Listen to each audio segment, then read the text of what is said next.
গৌসুল আজম হজরত শাহ সুফি সৈয়দ গোলামুর রহমান মাইজ ভান্ডারীর নাতি শাহজাদা হজরত সৈয়দ সদরুল উল্লাহ মাইজ ভান্ডারীর জানাজা শেষে দাফন সম্পন্ন হয়েছে। আজ সোমবার বাদ এশা মাইজ ভান্ডার দরবার শরীফের শাহী ময়দানে তার নামাজের জানাজা অনুষ্ঠিত হয়। জানাজায় ইমামতি করেন বনু গাউসিয়া রহমান মঞ্জিলের সাজ্জাদা আনশীল হজরত সৈয়দ সাইফুদ্দিন আহমদ মাইজ ভান্ডারী। জানাজায় অংশ নেন মাইজ ভান্ডার দরবার শরীফের আওলাদগণ, রাজনীতিবিদ, সাংবাদিক, বিভিন্ন পেশাজীবী এবং মাইজ ভান্ডার তরিকার অসংখ্য আশেক ও ভক্তবৃন্দ। জানাজা শেষে মাইজ ভান্ডার দরবার শরীফের পশ্চিমে নাজিরহাট মাইজ ভান্ডার সড়কের পাশে নিজ বাসভবন সদরুল উল্লাহ মঞ্জিলে নির্মিত মাজারে তাকে শায়িত করা হয়।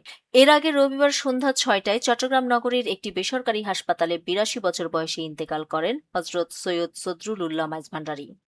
তিনি শাহ সুফি সৈয়দ মাহবুবুল বশরের সন্তান। মৃত্যুকালে এক ছেলে, ৩ কন্যা এবং অসংখ্য আত্মীয় স্বজন ও ভক্ত অনুরাগী রেখে যান।